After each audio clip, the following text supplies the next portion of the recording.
Today we're looking at two of the best shooters the Game Gear has to offer. This is Pixelated Audio, episode 56, featuring GG Aleste.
Welcome back to the bi-weekly video game music and retro gaming podcast, Pixelated Audio.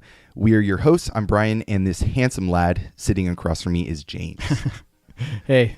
Today, we're going completely handheld. We're focusing on the music from two awesome shooters on the Game Gear, and they are both from the Aleste series. Yeah, very cool soundtracks, and as an added bonus, they are really great games, some of the best that are actually on the handheld. It's funny how our topics kind of work themselves out a lot of the time. You know, for this show, we planned on doing a totally different game today. Right. And we started kind of looking into the soundtrack and started kind of exploring other games in the series. We thought, you know, man, we really got to kind of cover these soundtracks in their entirety first, and then kind of work our way to what we got planned next. Yeah, no, it's really exciting to see sometimes when we pick a game and then we start digging into it and then we find all these other games that are related, or we look into other games in that series just to see what's going on, and then we find gems like this that we just definitely have to do an episode on. Yeah, so I'm really glad that we're going to be listening to the soundtrack today because it's fantastic. You guys are going to absolutely love it. I mean, you know, it's a lot more simple. We got 3 channels of square waves and 1 white noise channel to work with here, but I mean, it's still a really fun, energetic soundtrack, and I think there's a lot packed into this little cartridge. No, I mean, we love handhelds and we love shooters, but you don't really expect Game Gear to be known for having really great shooters on it. But this episode, I think, will show you that you should be a little bit surprised. Well, yeah, when we sat down and we started playing it, we were kind of blown away by how amazing the games turned out. We were going in kind of like, I don't know what to expect here, and it kind of, I guess, opened our eyes to things on the Game Gear. Yeah, and it had a great soundtrack, which we're going to display today. The first track that brought us in was from Round 1, composed by Toshiaki Sakota and Keiji Takeuchi for GG Aleste on the Game Gear. Oh God, so much energy. This is the first level, and so it's right when you're introduced to the controls, the kind of, I guess, the whole scheme of the game and what you're going to get into for the next, however long you play it. So this was a really bright and kind of colorful track, I think, and it had all of the, I guess, what you could expect from Game Gear. There's some stereo panning going on that the Game Gear can achieve, but I think that it kind of plays it safe. There's just a lot of energy, a lot of notes kind of flying all over the place, but it doesn't do anything too crazy like pitch bends and other kind of things that you can do on the handheld. Yeah, no, I played a lot of Sonic 2 on the Game Gear, so I was kind of used to hearing some of these samples. It sounds very Game Gear-like to me, which is really good. It reminded me of playing it. I like this song. Like you said, it's fast-paced, lots of energy. For a handheld, an early handheld, I thought it was a very kind of robust and full-sounding track, which was really nice. There's really great melody, and it just really adds to that experience of making that first level really fun. Yeah, I'm kind of a sucker for this kind of music, even though it's very basic. There's not a lot of bass in it, but like those kind of just flying scales and different really strong leads, I think that always kind of, Yeah. I like it. Well, really high energy really gets me too. So these shooters, lots of things going on, and then the music layered on top of that just really makes the level feel really full and fast and fun. Yeah. So you actually had a Game Gear growing up. Yeah. And so did I. So at least we have some experience with the system. Yeah. Now, we didn't have this game because it only came out in Japan. Right. But let's talk about the game a little bit.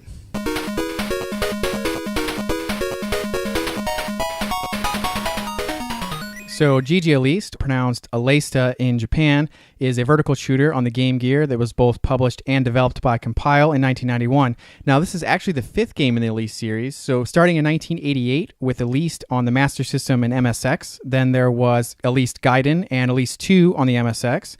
That led to Musha Aleste, Full Metal Fighter Eleanor on the Mega Drive, then this game, GG Aleste on the Game Gear, Super Aleste for the Super Famicom, Dainin Aleste, Nobunaga and his Ninja Force for the Mega CD. That's a goofy name, man. Yeah, which is also known as Robo Aleste in the US. And then we finally have GG Aleste 2 Lancebird, which is the other game that we're going to talk about today, also known as Power Strike 2. Yeah, and it's funny because ever since we first saw this game and we decided we were going to kind of start looking into it, I thought that the GG part of the title was actually for Game Gear. Yeah. Because, you know, both these games have GG in their title.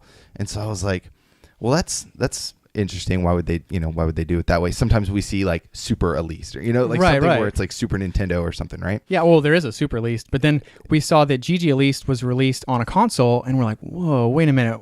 This is the Game Gear version, right? And it's like, no, this is a totally different game. Right, and that's because GG actually doesn't stand for Game Gear. It stands for Galvanic Gunner Aleste. Yeah. So, sure.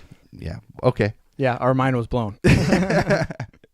Anyways, Compile from Puyo Puyo fame was a Japanese developer that operated from 1982 until 2002-2003 when they went bankrupt. Which we've seen a lot of that happen on some of the episodes that we've talked about games. Pretty much every company we talked about, unless it's, you know, like Konami or Capcom is, you know, no longer around. But whatever, they produced a lot of good stuff. So until 1993, Compile mainly focused on shooters. So for example, the Xanax series started out on the MSX in 1986, and then we just mentioned Aleste, which started out on the Sega Master System in 1988. Yeah, and this series is kind of a spiritual successor to Xanax a little bit. Yeah, so this is just a theory, and I've kind of seen this float around the internet as well.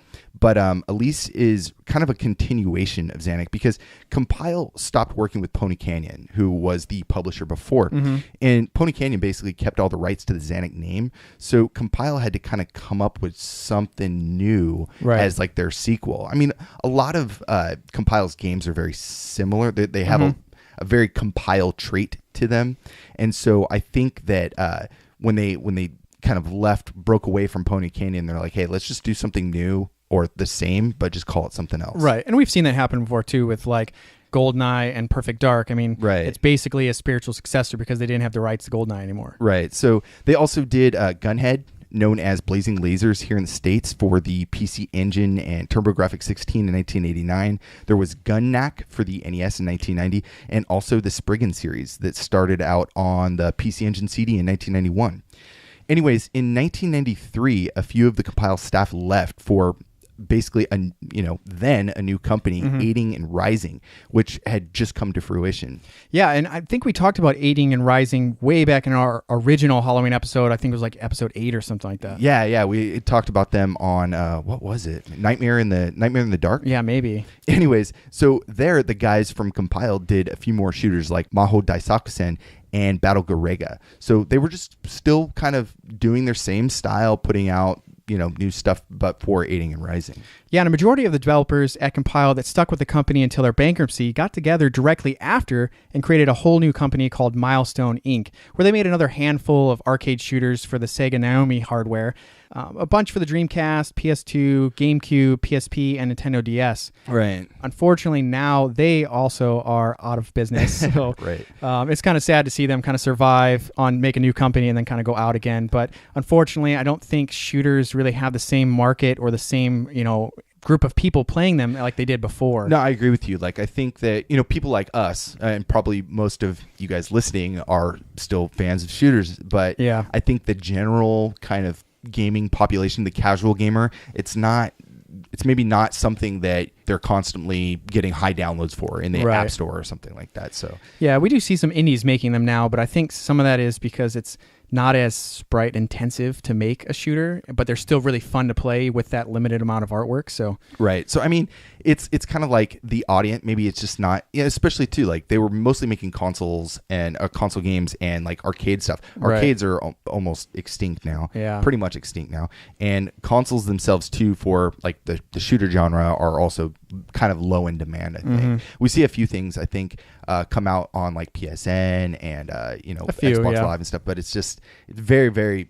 rare, and they kind of can't charge a whole lot to make money. And they never make this as big of a splash as some of the other games on the console or the digital consoles and stuff. Right. So anyways, let's get into our next track. This is from round 3 of GG Aleste on the Game Gear.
That was round 3, composed by Toshiaki Sakota and Keiji Takeuchi for GG Aleste on the Game Gear. I love that track so much. It's so very good. Fun. Yeah. Anytime you get like square waves that at that high kind of register, it always sounds like twinkling stars to me. And this is very relevant because it's a space shooter and you're playing in space. So it kind of has that feel the whole time, I think. Yeah, I think for me, one of the things that I noticed right off the bat from this track was that very high-pitched melody part, and it reminded me of like Sonic on the Game Gear. Like I mentioned before, I played a lot of Sonic. Right. So with that beat that's going like double time and the lower range, and then you got that high part on top, to me that feels very Sonic-like to me. So I was really excited when I heard this track because, I mean, getting any type of game that has a fast-paced, awesome, cool melody that fits into a game, especially a shooter, is just really exciting. Well, I think what you're also kind of comparing it to is our Sonic Pocket episode. Listen to the music very intensively there, and right. The Neo Geo Pocket Color shares the same sound hardware as the Game Gear. So I think a lot of that maybe has a little bit of influence on the sound now that we've been listening to a lot more Neo Geo Pocket Color stuff, and so that's probably why you're seeing that relation or that correlation. But I think that it has kind of its own sound. It doesn't sound like Sonic to me. It sounds more like I guess I can't really relate it to anything else, but it does have a very unique sound. And when I hear it, I think of, wow, this is very Japanese composed shooter music. It just sounds that way to me.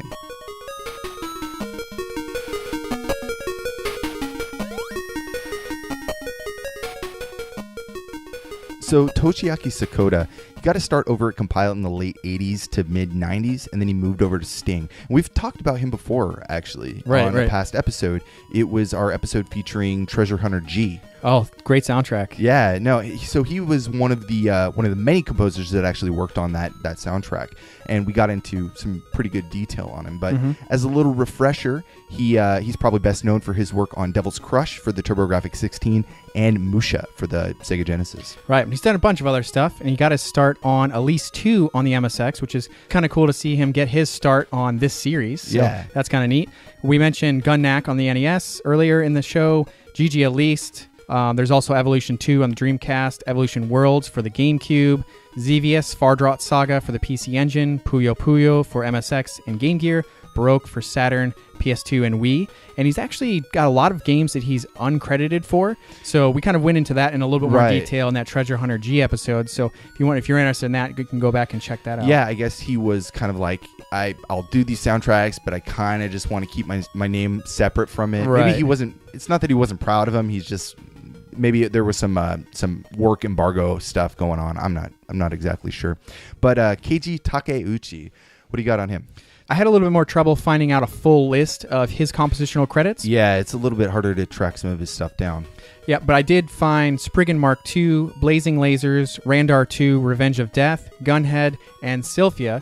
So those are a few titles that he was definitely the composer for. Right. There's some other stuff where he's credited as sound credits or music for games like Space Megaforce, another Spriggan title, Cyber Knight, and Elise 2. Those may be actual compositional credits that have been labeled differently, or maybe just more sound driver stuff or sound effects or something like that. Yeah. So we had a little trouble finding information on Keiji Takeuchi. Which can be a little expected. Yeah, but we had a lot more trouble trying to figure anything out about the story in this game. Yeah, that was a little bit more of a curveball for this episode. But, right. I mean, we looked online everywhere to try to find if anyone had an understanding of what the actual story was about. Mm-hmm. We looked for scans of the manuals because a lot of times we can find the actual story is hidden in the manual instead of putting it in the game. We couldn't find anything. I looked up box arts.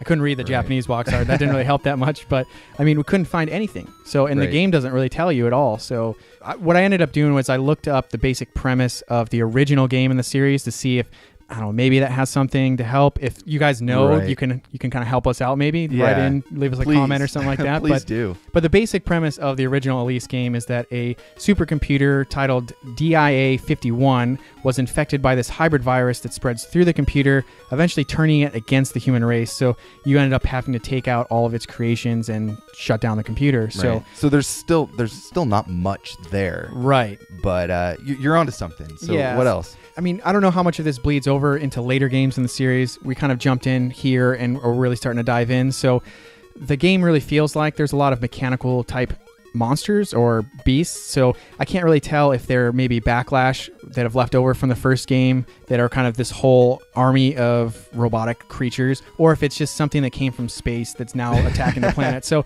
we're unsure about that. Right. But I mean, it's a very cool game. Lots of really cool bosses and stuff like that. Yeah, what we do know is that in this game you play as Eleanor Wyson, and she is the daughter of the original Elise pilot Ray Wyson.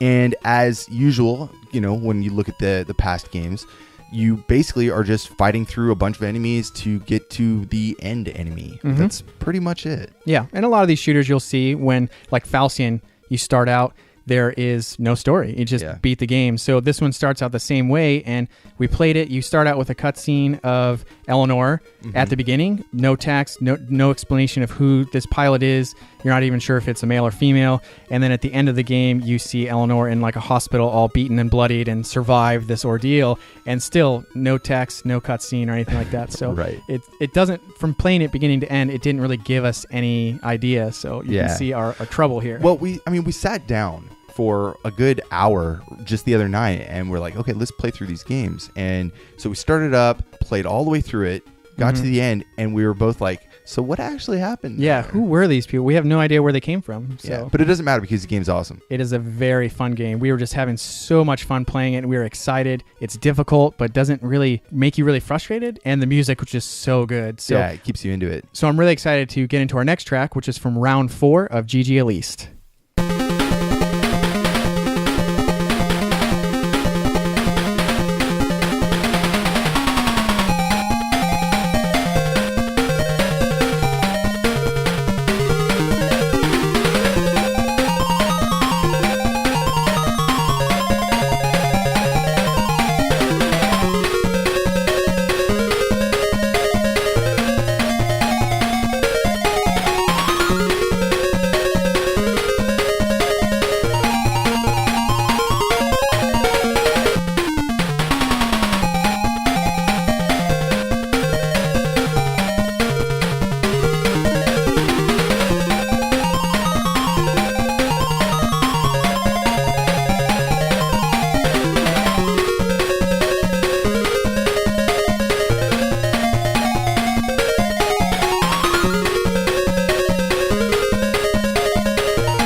That was round 4, composed by Toshiaki Sakota and Keiji Takeuchi for GG Aleste on the Game Gear. I really, really enjoyed this track. I think one of the reasons why I enjoyed it is it wasn't as cheery sounding as the first tracks we played.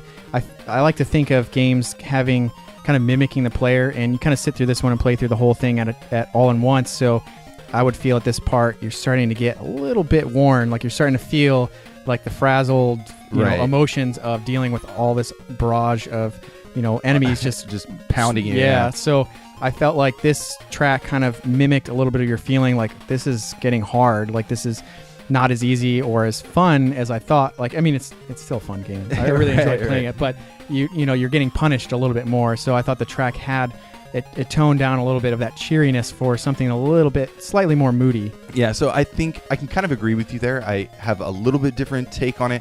I got more of a mysterious kind of vibe to it. Not so much. I do agree with, like, not as cheery, but a little bit more kind of like Cloak and Dagger kind of feel. It's still very like an anxious track. Still very fast moving, but at the same time it has more of a kind of, you don't know what to expect. And this game, you usually don't know what to expect because there's not a lot of screen real estate. So enemies come in pretty quick and you have to kind of be on guard at all times. But the thing that I like about this specific piece is the kind of build up, the progressive, the chords kind of, or the scales just kind of gradually getting higher and higher, and then almost like a waterfall, they come down. And I really like his use of just playing off of two different channels for the square waves. They kind of like, it's like two, puppies in a blanket kind of wrestling back and forth for, the lead majority, and hearing them kind of create an echo effect or create, like just slightly delay from the other square wave is pretty cool. And I think that's what makes the track stand out to me. So let's talk about the gameplay a little bit, because we've kind of touched on it here and there, but there's so much to this game that I think is really what makes it just a blast to play. If you're going to play it, probably better to play it on, an emulator than on an actual Game Gear. Get a little bit more screen. Yeah. So unlike a lot of vertical shooters, the first thing that you notice in this game is when you start out in round 1 is that you're flying diagonally. Yeah, like the screen is scrolling kind of up and to the right, or up and to the left.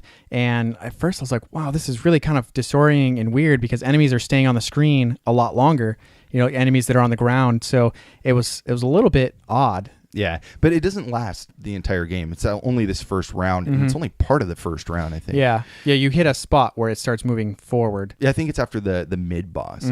But in total, there's 8 different rounds that you play through, and each one contains a mid-boss and then a final boss. And then sometimes there's like multiple mid-bosses. Yeah, and then there's sometimes where the level kind of gets right into the mid-boss, so it's really not a mid-boss at all. But some of the levels we felt went very, very quickly, and then some levels took a really long time, which was a nice mixture of levels. Right. So a very compelling aspect of the Elite series, and most compile shooters for that matter, is the massive arsenal that you can acquire.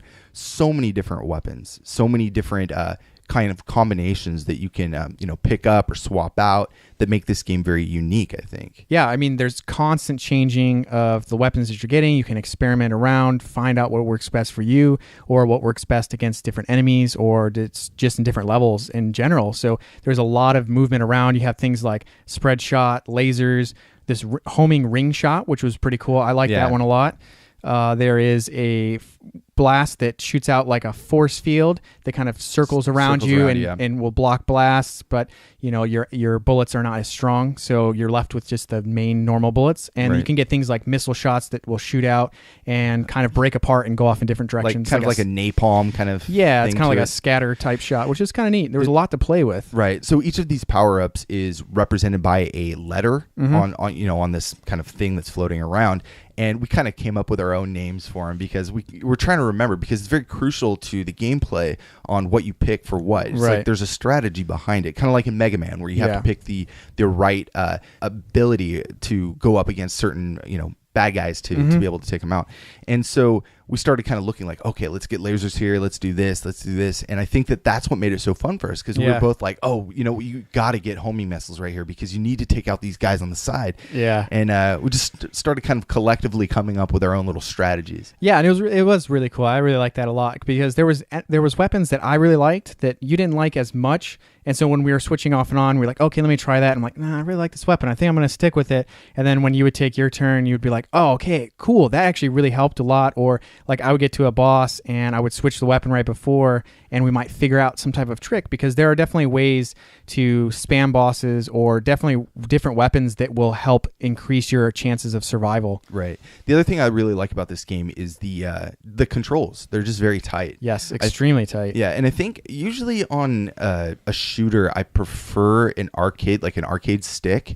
It felt a little awkward at first, being on a D-pad, but there's a lot of other shooters that use the D-pad that I've really grown, affinity for. And I think this is another good example of very tight controls that can be done on a D-pad for a shooter. Yeah, and I think for a shooter like this, where there's just so many enemies, there's not much screen real estate, there's so many different power-ups and stuff like that, if the ship moved really slowly or wasn't quite very responsive, this would have been a very frustrating game. But we had so much fun. The ship just responded. As soon as you hit the button, it moves exactly where you want it to go. It does just what you want it to do. So that part of the whole element of frustration was completely taken out. And it was just, you were left with all the fun trying to figure out how to get by these very difficult enemies. Yeah. I kind of equate it to like in on the computer, when you set your mouse speed settings, your tracking settings, like what works best for you, they have perfectly figured out in this game for what works best with a D-pad. You don't move too fast to where it's like you're just all over the place and you can't control, but you don't move too slow to where you can't get around bullets and stuff when necessary. Right. It's funny that you mentioned that, because for my work, I have to go help other people do designs and stuff like that. And I'll come sit on their computer instead of them sending me the files.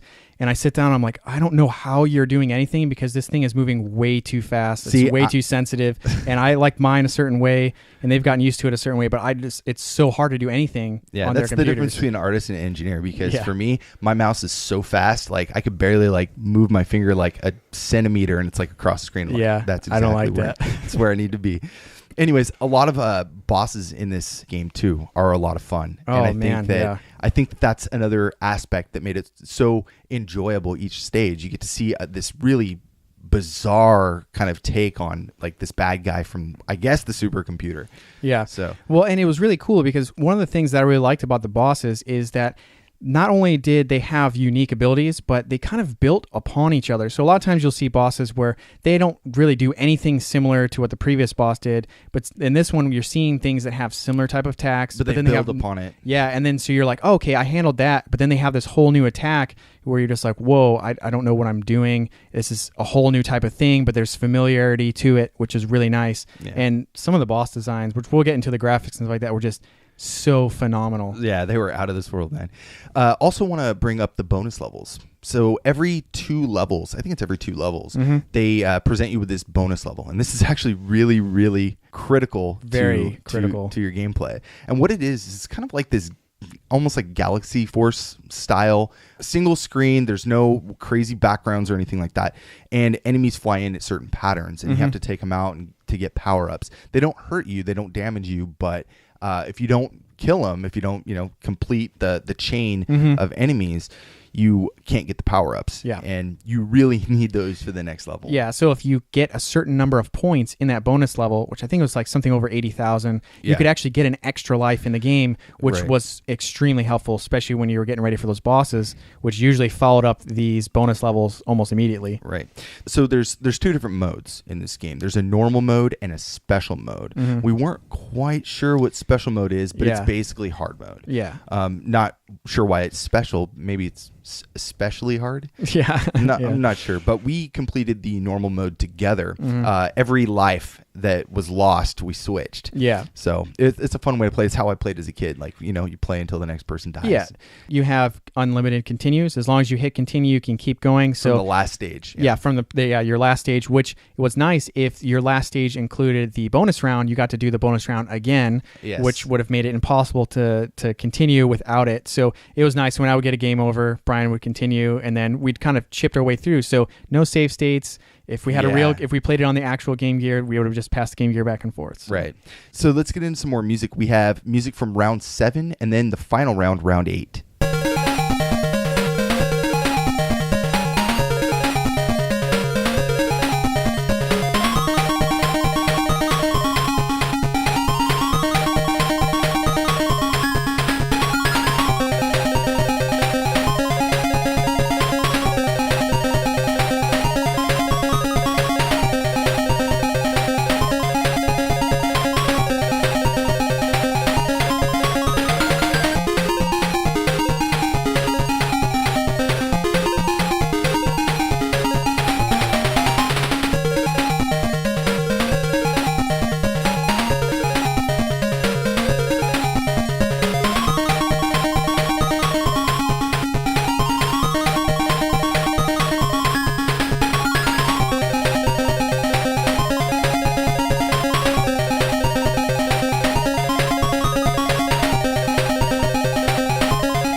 You just heard Round 7 and Round 8, composed by Toshiaki Sakota and Keiji Takeuchi for GG Aleste on the Game Gear.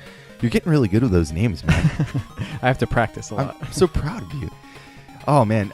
Both excellent tracks. I really like that first one. I think that might be my favorite in this whole game. Oh, okay. I love the breakdown. I want to say it's like 40. It's around the 45-second mark, and then it does it again, where you get this sweet little groove, and it kind of bounces between the rhythm section, that white noise channel, and then like kind of lower bass tone. And I think that might also still be the noise channel, because the noise channel on this chip actually can produce kind of a tone to it, kind of bounces back and forth. And I really like that cool, fresh little groove, and it changes so much that it stays refreshing. Yeah, it's very cheery. I thought this was a very cheerful track. I like that. It's exciting. I really like there's a lot of stereo going on, and like there's this little drum beat. It's like boom chish boom chish boom chish, and each different strike is in a different ear. And it's really cool. I mean, just through this whole soundtrack, I've noticed there's a lot of really subtle, really cool stereo panning going on.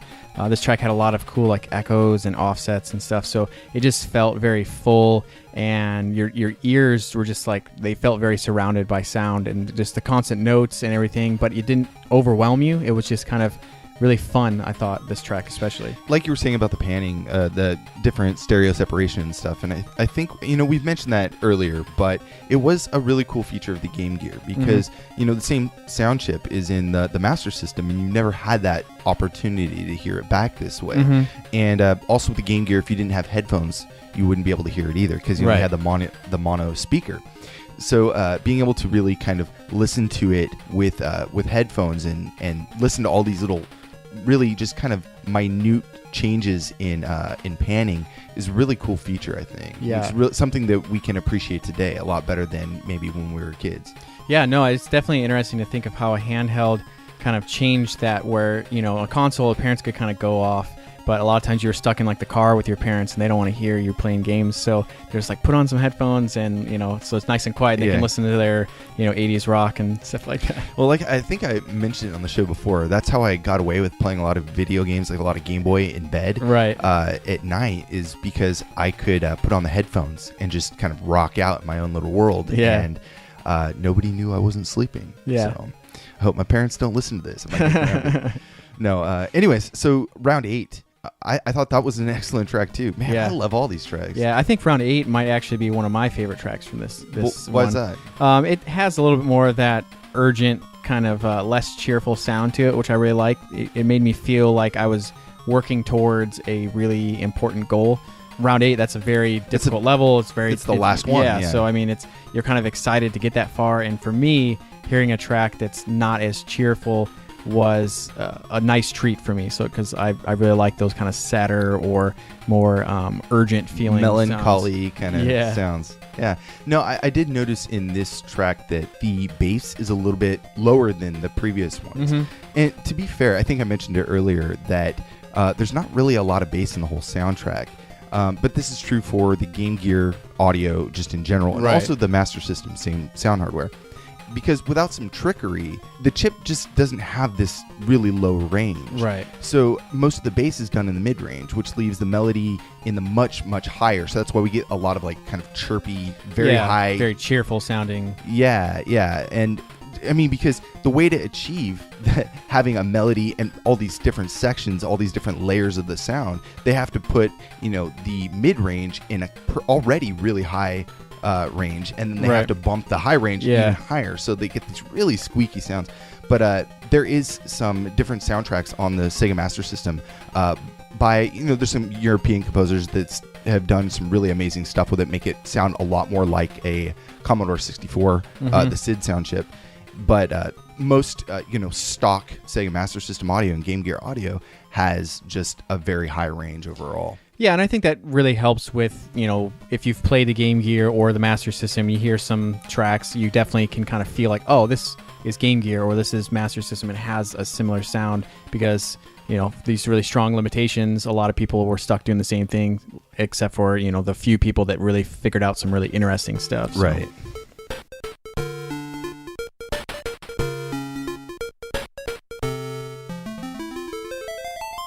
So we've been talking a little bit about the sound chip already, so maybe this would be a good chance to dive a little bit deeper into it. Yeah, well, we've talked about it before, so we'll kind of keep it a little basic. So for sound, the Game Gear uses a 4-channel digital complex sound generator, or DCSG, which is basically PSG. Right. And it was created by Texas Instruments, labeled the SN76489, which is included on chip in Sega's video display processor. And we've talked about this chip so many times, I don't want to get too deep into the tech side of it, but just the basic explanation of it is that Texas Instruments originally designed this to be used in the TI-99, and it went through a few changes and started getting sold pretty much outside of the company and made its way into a bunch of different systems. There was a ton of arcade games that got this chip. The BBC Micro, the ColecoVision, the Pico, Neo Geo Pocket, and Neo Geo Pocket Color, which we had talked about earlier. Yeah, that's where we really got into it. Right. Obviously, the Sega Master System. And it was the secondary chip in the Sega Genesis, which is pretty cool because that's how we got our PSG on the Genesis, right? Yeah. And then there was a bunch of other clones and modified versions that were kind of scattered across a bunch of other systems during that era. The chip itself, there's only 4 channels. So 3 are square wave generators, and then there's that white noise generator. But a lot of the arcade systems that were, trying to make use of more sound would stack these chips up together.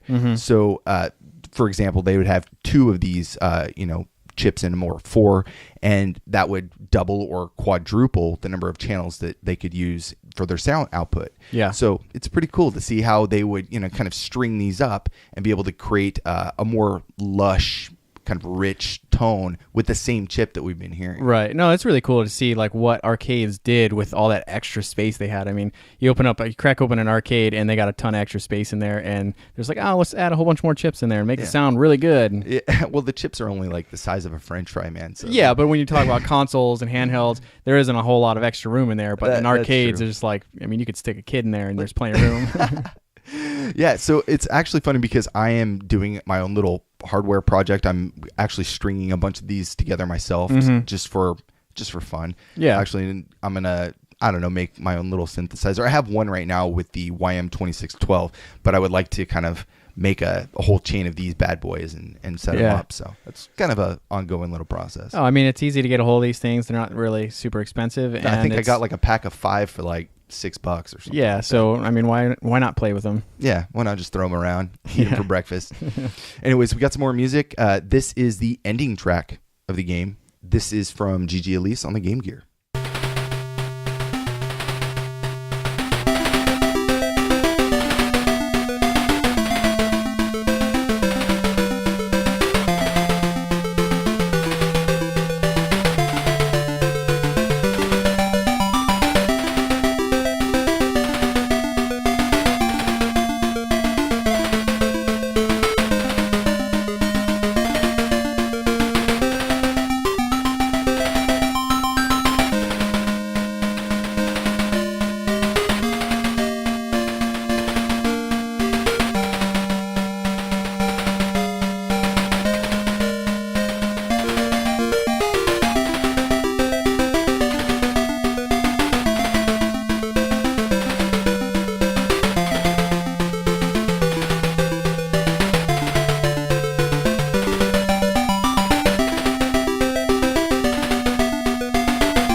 That was the ending theme composed by Toshiaki Sakota and Keiji Takeuchi for GG Aleste on the Game Gear. What a sweet track. Yeah, it's very much an ending track. Yeah. No, I thought it was cool. I mean, it's got a little march to it. Mm-hmm. It's kind of like, well, I mean, we just played it the other day, and when we got to the end, it was so rewarding to hear this, and we got to experience the full game all the way through and then hear this track, and it was kind of like, ooh, sense of accomplishment. Sitting there watching the credits. I mean, all the other tracks that we've played were very intense, lots of notes. This one really took its time. It really lets you hear that, drumline, marching band type sound to the drums, and I really like that. It really kind of took its time and kind of let it echo and just really make you feel like, okay, I'm done. I'm sweaty and tired and sore, and I'm ready to just sit here and watch the credits roll. I'm gonna watch this in-depth cut scene at the end, and screen. Yeah, the one single image. I really like the subtle kind of vibrato to each of the notes. There's, this sound chip can do 16 different volumes, and it really plays with those. I think really. I mean, this doesn't compare to like the SID chip and stuff like that, but that vibrato though, do you want to just hear that? I think it sounds so elegant. So, yeah.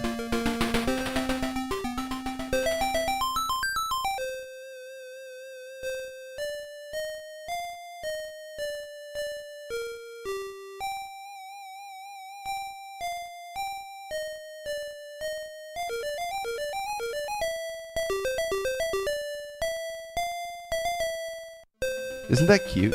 Yeah, no, it really adds a lot to the song, hearing those notes trail out like that, and it's really cool. It's weird because it pans all the way to the one side of your ear. And, but I still picked it out. I mean, it's pretty obvious, I think.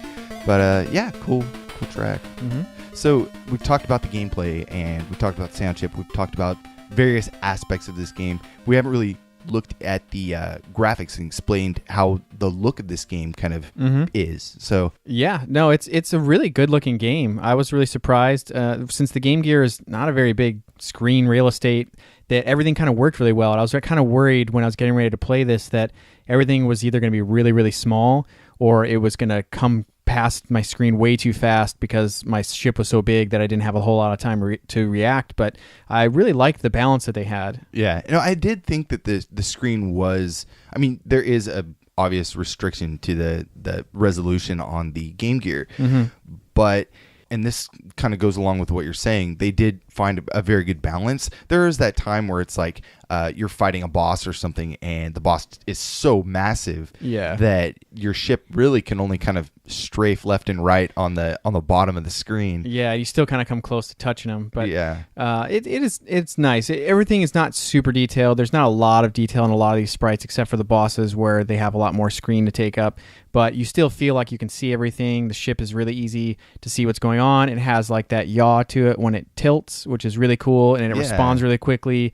The enemies are really easy to see. They had a lot of really cool backgrounds, which I really liked. Great colors, really cool patterns and textures, which was really surprising that there wasn't so much flat areas really anywhere except for when you were flying out like way in space where there were stars and stuff. Yeah, I thought the sprite work was excellent for the resolution on this. There's a lot of really cool things about this game. There's definitely going to be some things that are, could have been done a little bit better, or, and we'll talk about some of that with the sequel to this game. But I really liked how it worked, it looked, it played. It was really fun. The boss design was amazing. I mean, Compile has some of the best bosses out there. They had really cool transitions between levels. Like I remember there was one where you're kind of flying out, and it looks like you're kind of flying over like an empty planet or like the moon. For I think it was a bonus round. Oh yeah. And then towards the end of the bonus round, it starts fading to black, like you've flown past the planet, and then it's kind of odd. And then all these stars kind of like start popping up, or it's like lights on like a ship way below. Yeah, or you're something. Like, what happened? Is the game messed up? Or it was weird. And then what was happening was you were ending the bonus round, and then you were kind of moving into a very short span right before boss. It was one where like as soon as you were done with the bonus round, you had like maybe like 10 seconds of gameplay, and then the boss popped up. So it was a really cool transition that I really liked on this game. Yeah. Now the ending boss for this game is really cool, actually. Yeah. I think the whole last sequence is a definite must play, because it's so, like, the last level is very difficult. It took us a bunch of times to get through it. We thought we weren't going to make it. We're like, you know what? Maybe we're good. Yeah, it was getting pretty late, and then we got to the final form of the boss, and we were just having a real hard time. Yeah, and we realized that there's a certain kind of strategy to it, and you guys can figure that out on your own. Yeah, once we figured that strategy out, it wasn't really that bad. Yeah, but it starts out, there's like, you fly up to this kind of wall, and there's like a face in the middle, and then there's like 4 panels on the sides, and you have to take out these panels that are at the same time shooting at you, kind of Contra style. You have to take out the weapons before you can shoot the main boss, and then once you pass that, there is another boss. Yeah, right? There's like 3 or 4 different boss modes, and then one of the very end mode has like 4 different rounds to it, where like it's like this giant face, and you like crack the face open, and then like you take another level the face apart, and there's like muscle and bone and stuff, and it's then very cool looking. Yeah. I wish you guys could just look at this picture as we're describing it, because it's really cool graphic. Yeah, no, that's one thing I've always loved about Compile. All of the stuff that I've seen for their shooters, they have their own kind of style. It seems like they really like to use faces, and they do some really cool stuff with them. We'll see more faces in the next game as well. Anyways, let's move on to our last track from this game, which coincidentally is the title theme of GG Aleste on the Game Gear.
that was our last track from this game, which was the title theme, composed by Toshiaki Sakota and Keiji Takeuchi for GG Aleste on the Game Gear. We kind of did it backwards there, didn't we? Yeah, but I mean, it really worked out, I think. Yeah, this track to me, when I first heard it, sounded like an ending to.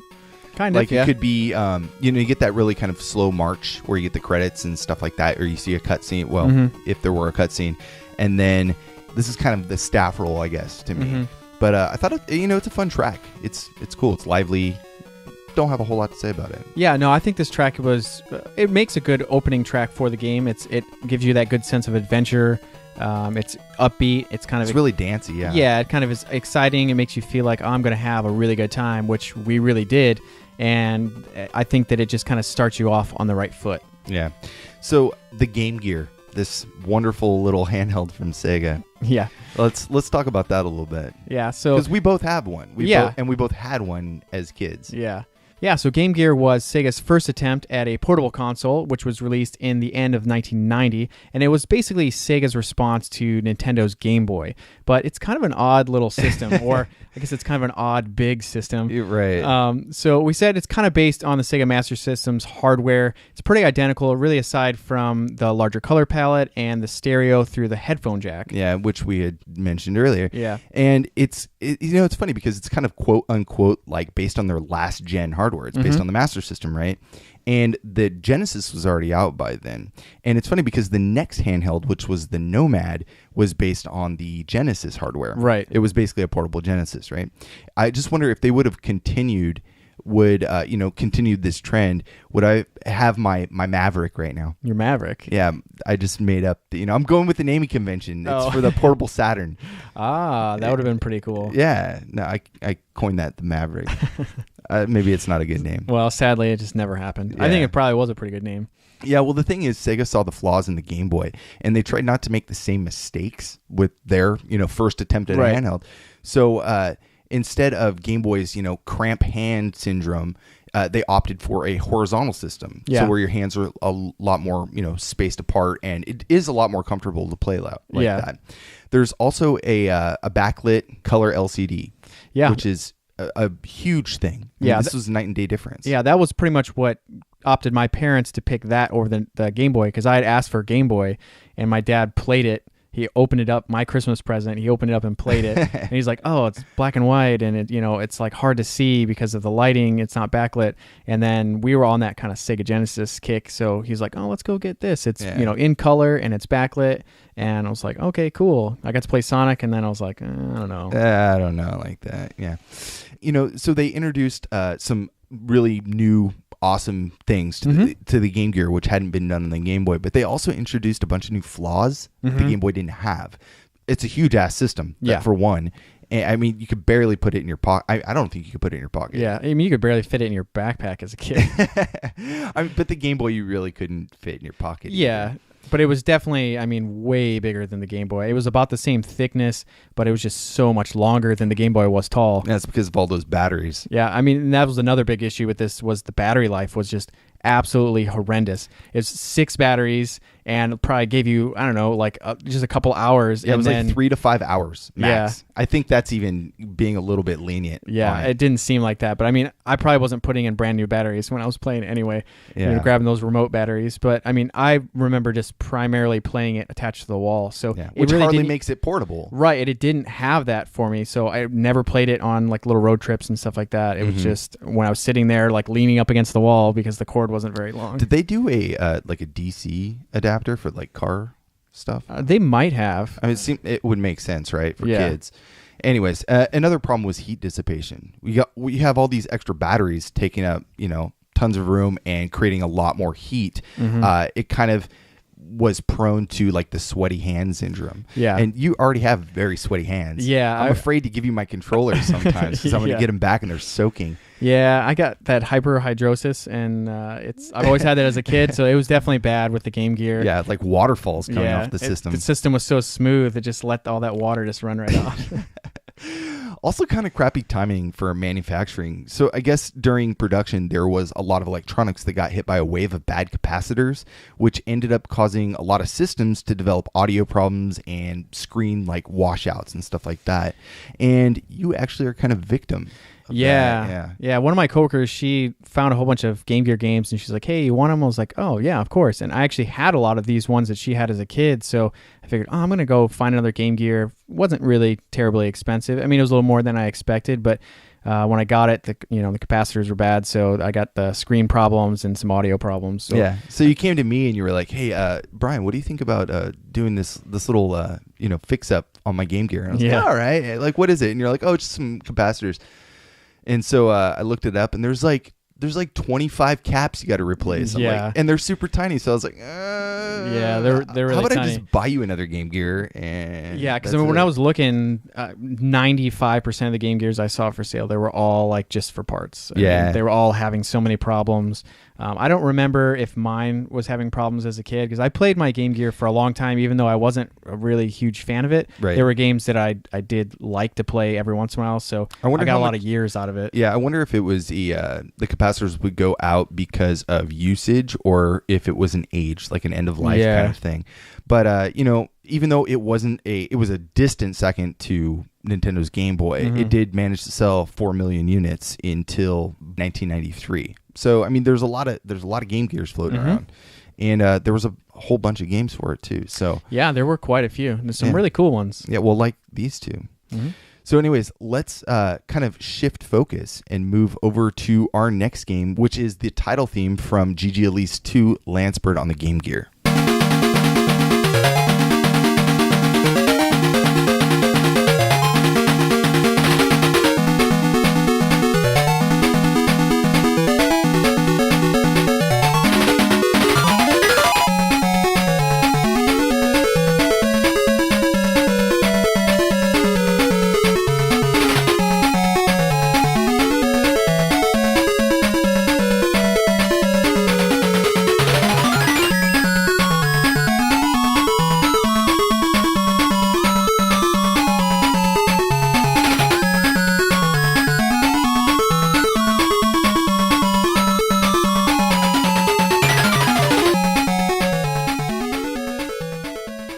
That was the title theme, composed by Imami Pon and Bam from GG Aleste II on the Game Gear.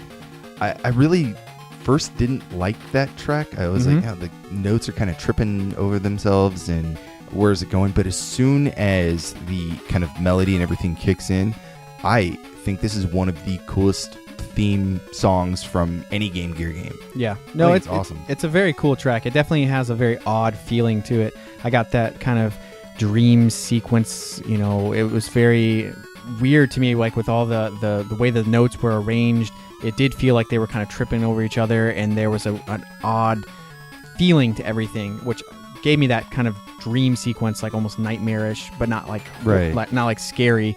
But it was a very odd track. But I did like it quite a bit. I had a much higher tempo than the title theme we saw from GG Aleste 1 on the Game Gear. That's why we wanted to kind of pair them side by side. Yeah. And so you could listen to, the first iteration of the Game Gear series game, and then the second. Yeah, they're definitely very different tracks from each other. Yeah. So, GG Aleste II, Lancebird was the direct follow-up to the first game, released in 1993 in Japan, developed by Compile, but this time it was published by Sega, which was different because Compile both published and developed the first version. And sadly, this didn't come to the States either, but our European friends got a localized version of the game called Power Strike 2. Yeah, so Compile also did Power Strike 2 on the Sega Master System, but it's really an entirely different game. It's set in different time periods, different gameplay, different story. So there's really no other relation other than the fact that they are both in the Aleste series. Yeah, however that works out. Now, GG Aleste 2 saw great graphical improvements over the first game. Yeah, there was special effects, kind of these massive smart bombs that you could do. You didn't get bombs in the first game, so they kind of introduced that in, and it's very critical to gameplay in this version. And they also had these pseudo 3D bonus levels, which were kind of neat. It was an odd change of pace, but it was interesting. It was kind of like it kind of looks like Space Harrier, how you're flying around and you have the bottom kind of scrolling. It's almost like this kind of halfway parallax kind of scaling thing, and the enemies are coming directly at you. It's a really neat change of pace. Yeah, I really didn't expect it, which was kind of cool. It's kind of boring, but whatever. Yeah, it was kind of cool. I mean, the graphical upgrades and the sheer speed paired with all this extra detail in the levels really made this game a big showcase for what the Game Gear could actually do. Yeah, I think that the first game is a lot more expensive if you were to buy it out. And this game is still quite pricey, but there were so many improvements over the first game that I think this is just a better game overall. And I guess Compile used their own method to draw graphics on the screen, you know, which was something that we saw, you know, other companies do with the stock kind of, you know, default dev kits that they were getting. You got a lot of blur. It's a lot like this weird ghosting effect on the Game Gear. A lot of games have it, are plagued with it actually. But this game draws graphics a little bit differently, so things didn't have that same awkward motion blur to them. And I think that's what makes it pretty awesome. Yeah, one of the big games that you had pointed out to me was Sonic had a really bad time with it. I mean, any game that moved really rapidly. And I remember as a kid seeing like this odd like ghosting effect of the sprite had already passed, but there was this little bit of Sonic left over. Yeah, I mean, even when you stop, that's the only time that you can actually see detail in Sonic on the Game Gear. But like the classic re-releases for like 3DS and stuff, it looks a lot better because you don't have that hardware problem. But anyways, let's get into some more music. James, what do we have? We have Ground Bass and Bionic City, and we'll be right back.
All right, that was Ground Bass and Bionic City, composed by Imamipom and Bam from GG Aleste II.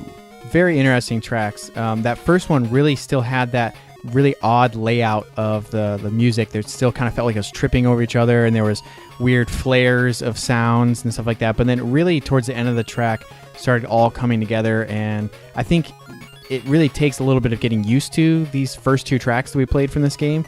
And once you do, I think that you can really see like the really awesome design of the song to be really different. Right. I think out of all the tracks that we've heard so far, you were talking about kind of some similarities between Sonic on Game Gear and stuff like this. I think that this track is the most similar with, I think it sounds like Sonic for the Neo Geo Pocket Color to me.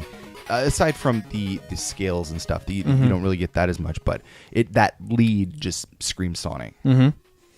Yeah, and that second song, Bionic City. God, that's like the most dreamy Game Gear song, I think, in existence.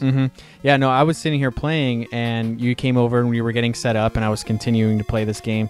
And when I got to that part, I was just like, oh, man, that song is awesome. And then you're like, yeah, I can't wait to play that. And then you start playing it while I was playing it, so I was hearing it like twice. And I just love that it's again, very moody, It has a little bit slower pace to everything. You're kind of letting notes trail out. There's like this wobbly like trailing to the notes, which I really like. Yeah, that's two different square channels, just kind of, well, they're all square channels. There's just two different channels kind of playing off of each other, I think. Just one's adding that extra echo in there, so you get this really kind of like open noise. Yeah. I like that. No, and I really love that drum beat that develops in this track. Dude, it's very cool. I wrote down the same thing. I thought it was awesome. It's just like this yeah. And then it gets to this one part where it has like an echo on the drum, and it's like yeah.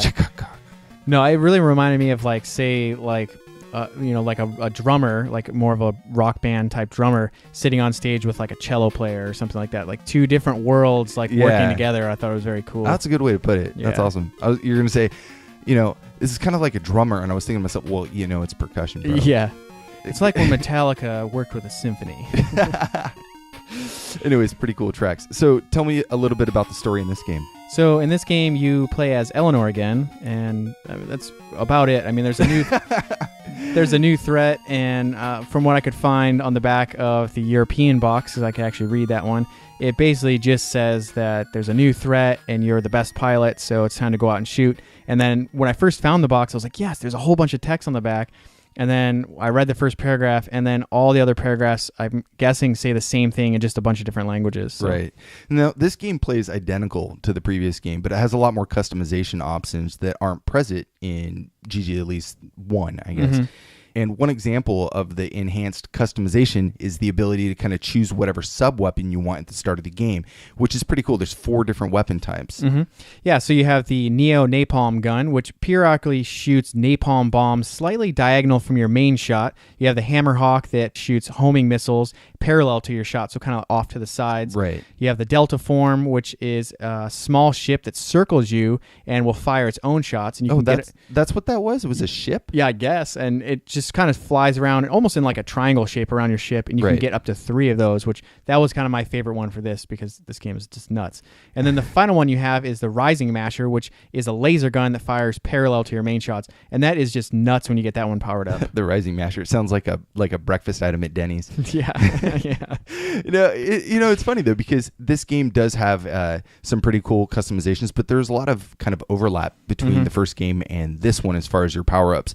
I noticed like the Delta shot that you really liked using. It's very similar to that kind of spinning force field that we had in the first game. Yeah. But the weapons and kind of the system the game is based on carry over from the first one. There's a lot of that, you get the power pellet power-up stuff, and then you can also kind of switch your weapons as they kind of fly in, and you shoot those kind of floating boxes. Yeah. So it's very similar in that sense. Yeah, so I mean, the first game had more power-ups than this one, but it was kind of nice to pick the one you wanted to start with, and you can actually change them in the boss fights too, so new ones will pop up during the boss fights, which I thought was really interesting. That's actually a really cool thing. It makes you feel not so alone, like not so helpless when you're against a boss and you get hit.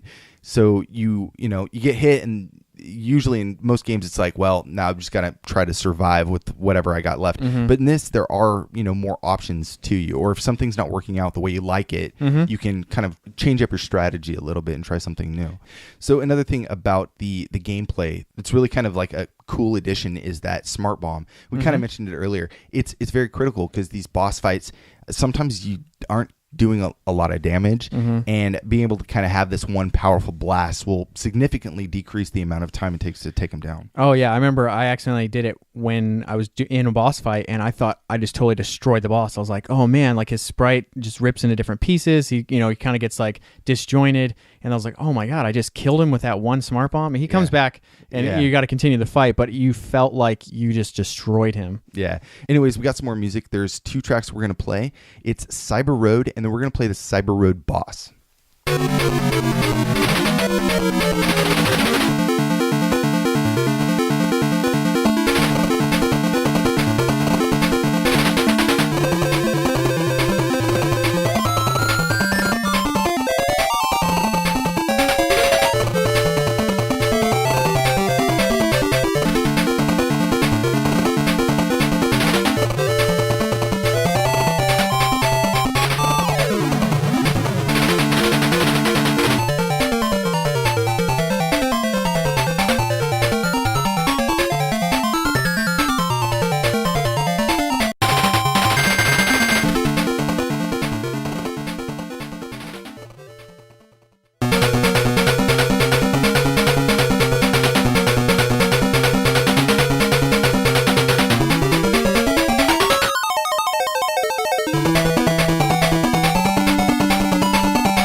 You just heard Cyber Road and the Cyber Road boss theme composed by Imamipon and Bam for GG Aleste II. It felt like that first track was more of a boss track to I me. was just going to say that. Like, it felt like they were kind of backwards. If you made me guess, I probably would have guessed wrong. Yeah, the first one, Cyber Road, I thought it was a cool track, but it wasn't, I don't know, maybe my least favorite of this game so far. The track's only like 46 seconds long, so I thought, in my head, I imagined like the track originally started as like a minute and a half or maybe even 2 minutes, and then they turned it in, and the director or whatever was like, faster. And so they're like, okay, let's make it a little bit faster. And he's like, no, faster. And they're like, what? I'm like, okay. Yeah. And then before you know it, like a 2-minute track is down to 46 seconds, and they're just like, we can't go any faster. Like the computer won't play it any faster. The second track, the boss track, is phenomenal. Little piece, man. I really liked it. There were some really cool elements too. I mean, I was telling you, it had everything that you would want in a boss fight track, but more. Like, it was a really cool melody to it, and I even thought that there was like some very classical, almost like Mozart or Beethoven types, arrangement in there, which was really cool. We had just talked about that. Like, we both kind of looked at each other and were like, yeah, there was like some kind of classical like splashdown scales and stuff. It was so pretty. I thought it was an excellent track, and I really like the kind of battle between two of the channels. There's like that mid-range that's kind of starts to play, and then the high range comes in, and they kind of switch back and forth. That made it, I don't know, just the track so much more intriguing to listen to. Yeah, it was definitely a great track. I mean, I would say it would probably rank as some of more of my favorite boss music, because sometimes you'll get boss music where it's just menacing and urgent, and that's really about it. It kind of loops over and over and over, whereas this kind of took you in a lot of different places. Where, I mean, we said before, some of these boss fights can take a little while depending on what weapon you have, and I really liked that there was something to really listen to. Yeah, that lead, man. That lead is so good. Anyway, so we haven't talked about these composers yet, and there's a reason, because I can't stand using like pseudonyms for, during the podcast. I like to, know who the person is, kind of acknowledge that they worked on this. Yeah. Unfortunately, there's not a whole lot of info. So for Imamipon, some sites claim that it's a pseudonym for Chie Oya or Tomoe Oya, depending on how you read the kanji. But I can promise you that that's incorrect. So I know that floating around the internet is totally false, because I inquired about it and I was given direct no, that is wrong. Yeah. So, but we do know the other composer's name, which is Tomonori Minami, aka Bam. And Bam worked on Puyo Puyo 2, and then both composers worked on Mado Monogatari ARS for the PC-98.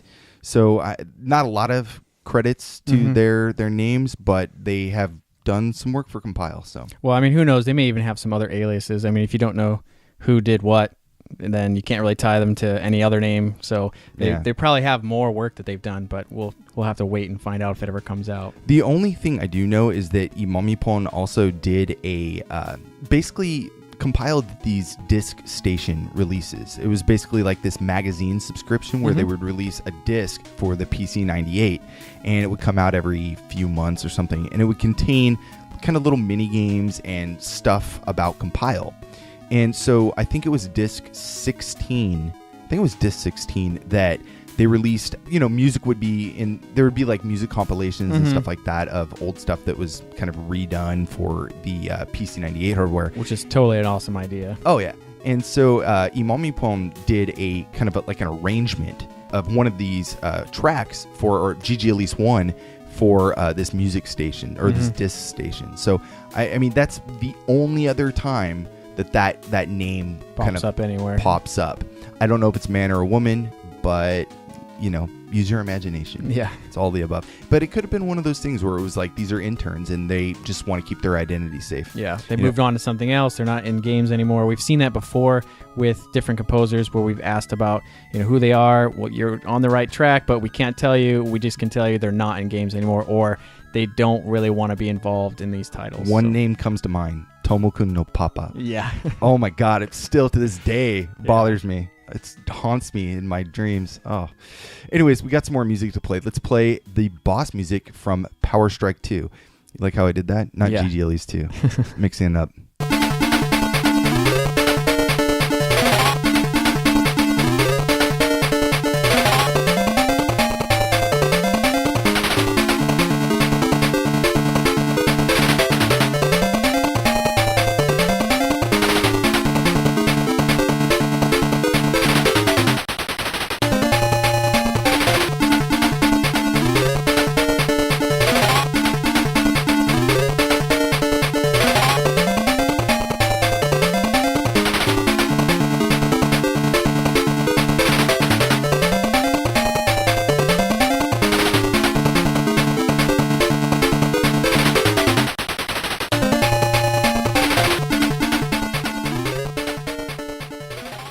that was the general boss theme from GG Aleste II on the Game Gear. I thought that track was pretty. I mean, short and sweet, but I thought it was pretty cool. Yeah, it's a little bit more of what you would expect from a boss track. It's it's very fast, menacing, and it repeats. I did like in the beginning how there was kind of like the up and down, back and forth. I thought that was kind of a neat way to start it out. I don't know how that would play out looping over and over though. It did kind of give me a Ninja Turtles vibe, like a kind of a Konami boss fight. I could see that a little bit, yeah. I also got a little bit of Sunsoft in there. Some Sunsoft Batman or something. Maybe, yeah. Yeah. Anyways, let's move on to our next track. And this is actually kind of interesting because this is kind of an unknown track. It's actually titled Unknown 3 in the VGM file, because I don't think that anybody has discovered where it plays in the game. If you know, let us know. But this is Unknown 3 from GG Aleste II.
You just heard Unknown 3 from GG Aleste II on the Game Gear.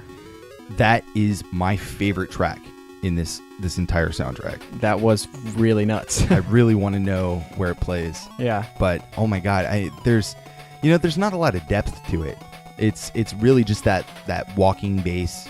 You got the high end, and then you got your white noise kind of doing its own thing. But wow, right?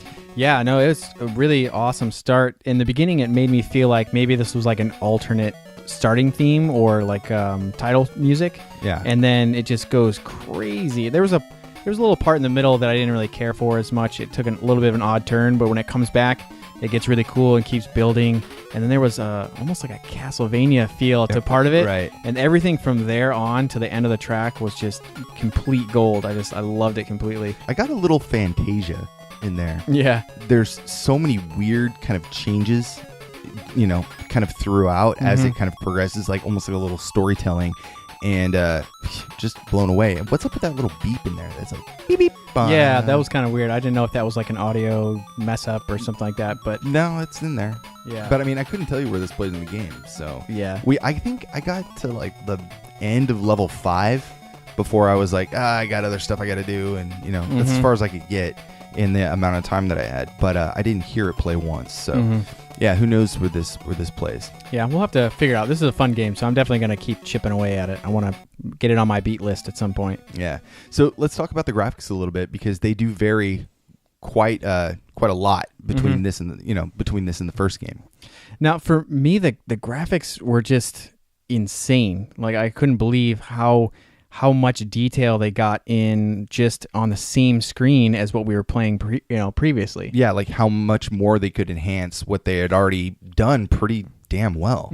Yeah. Now, I one of the big things that I noticed was there was not really much slowdown. The first game did suffer a little bit in areas from slowdown, and it sometimes worked to your advantage, but in this game I didn't really notice any, so it just kept the intensity up. I mean, there was so much stuff on the screen. The backgrounds are really vibrant, and there's a lot of contrast, which I know you were kind of saying that sometimes it kind of made it hard to tell what was going on. Especially in the first level or two, there's a little bit too much motion in the background. I mean, everything looks really pretty, but there's just a little bit more than my liking because it makes it very hard to distinguish or differentiate between the oncoming enemies and the, what's okay to fly over, the background elements. Yeah. Now there's definitely some weird stuff with that where it seemed like there was at least 3 layers to things. There were enemies you could fly under, there's enemies you could fly over, and then there was enemies you would collide with, which I thought made it very hectic because there was definitely, I didn't want to touch anything. I didn't want to fly over anything. I didn't want to fly under anything, and I definitely didn't want to hit any of the bullets, so that left almost no room. So it was pretty intense. Well, the thing about this game too is it looks identical in the sense of, your spaceship size and everything like that. The enemies are all roughly the same size as they were in the previous game, but the enhancements alone just make it so much different. I do think this is the better version or the better game when you compare the two. But the bosses, again, are massive. Some really cool looking boss fights. And that 3D kind of bonus level that we were talking about, just where did that come from? I don't know.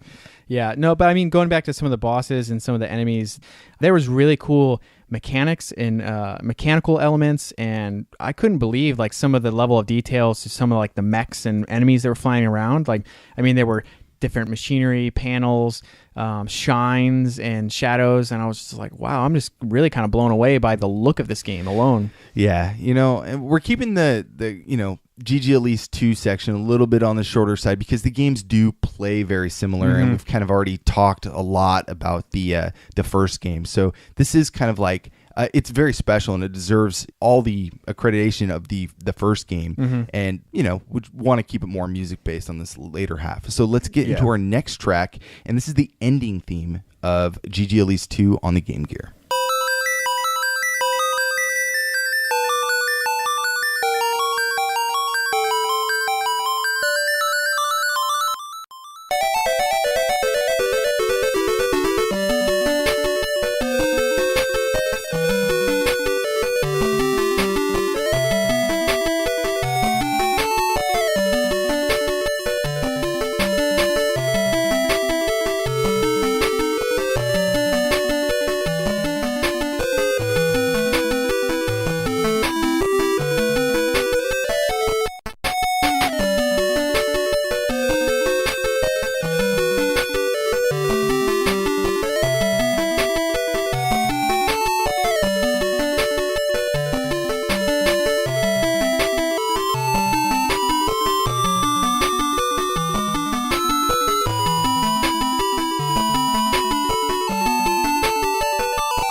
That was the ending theme for GG Aleste II on the Game Gear. Really dreamy track. Not as dreamy as that, one from the first game, but yeah, it was cool. It's a cool little ending. Yeah, no, I like this track a lot. It's funny because it reminded me of like Mario, like in that one game where he's asleep at the end, and I imagine him Mario like 2. Yeah, and I imagine him like waking up the next day, and it's like all like dreamy, waking up, and then Toad's like sitting there waiting for him to wake up, and plays like this fat drum beat for him to brush his teeth to or something. But I really liked it, and I think that if you compare the two of the ending tracks between the two games, they're very different. Like this one has much more of a nice beat to it, and the other one was just very kind of you did it and it's over, and it was kind of nice, and it's a very beautiful track. And this one has a little bit more of like an intensity to it, and I don't know if I could really pick between the two. I really like this ending track a lot though for this one. I think I prefer the first one better, but this was a cool track. I really like the slides, very very pretty, like descending notes, and it just, I don't know, comes together pretty well. There's not a lot to the track. I mean, it's kind of the same riff over and over, but it is quite a pretty little track. Yeah, I just really like that drum beat that was to it. I like that really kind of slow, drawn out drum beat. Yeah, kind of like a ballad. Yeah. So, anyways, today we covered both of the Game Gear versions of Aleste, both GG Aleste, composed by Toshiaki Sakota and Keiji Takeuchi, and then the sequel, GG Aleste II, aka Power Strike 2, composed by Imamipon and BAM. If you want to know more about the show, you can check us out online at pixelatedaudio.com for show notes and track lists. We can also be found on Facebook, Instagram, and Twitter at Pixelated Audio. Yeah, and there's a bunch of different ways to find the show. The website, you can listen to it straight from the site, so it's very convenient if you're at work and you just want to listen to us talk about video game music. We also really love hearing from you guys. Comments, feedback, very appreciated. And if you have a second on your phone or on the computer, please give us a review, give us a rating on iTunes. That means a lot to us. Also, VGMrips.net, tons of high-quality music. You guys can, explore the website and find something new that you'll really like. I want to give a special shout-out to Valley Bell, Vampire Frog, CTR, Music Fox. Very knowledgeable guys, all really cool, and we got to have them on the show sometime. Oh, yeah, definitely. And if you guys have been paying attention, then you know that I make a living doing illustration and graphic design. So if you're subscribed to the podcast, you couldn't miss some of your graphic design, right? Well, I hope that you've seen it and you like it. So I wanted to plug a cool project that I'm getting ready to start with a UK indie game developer called Amnesty Games. The game is going to be called Reclaim Earth, and I'm going to be working with Chase Bethia, who actually has been a guest on the show, and he's a good friend of ours and an excellent composer. Oh, yeah. The guy, man, he puts out some really awesome stuff. We got to get him on again. Yeah, it's been a long time. I think that was episode 20. 20, yeah. So we're way overdue to have him on again. Maybe when we have him on, we can get him to play some Reclaim Earth tracks. Yeah, and he was actually nominated Indie Composer of the Year or something. Yeah, wow. He puts out a lot of work, too. He's very busy, and I know he's going to school and stuff like that, so I'm just always amazed by the work that he does, and I'm really excited to be working on this project with him. Anyways, if you're new to the show and you want to kind of explore some other soundtracks, you can check out some of our past episodes. Is there anything you want to specially call out? Yeah, we just did a really cool episode on Granada for the Sharp X68000. We mentioned the Sonic Pocket Adventure Neo Geo Pocket Color game earlier in this episode quite a bit. And then another really fun one was the Restar episode on the Sega Genesis. We haven't talked about that one in quite a while. So with this whole kind of Sega-themed episode, I thought it'd be really cool to talk about Restar again. Yeah, no, that was a really cool soundtrack, too. And a lot of really cool tricks that the composers did. Anyways, thank you guys so much for listening. We don't have necessarily a remix from OC Remix like we typically like to go out with, but we did find something on SoundCloud that we both listened to and we really enjoyed. And this is from GG Aleste II, and it's the Ancient Ruins, but it's an FM arranged version arranged by Jace. And you can find him on SoundCloud at soundcloud.com/master-jace. Thank you guys so much for listening. Hope you enjoyed the show, and we'll see you back in a few weeks for the next episode, which you're not going to want to miss. Like we said, this is a kind of a two-part episode, right? So today we covered all the Game Gear titles, and next episode we're going to be looking at some new stuff, maybe a few surprises too. Anyways, thank you guys for listening, and the track taking us out is the Ancient Ruins from GG Aleste II.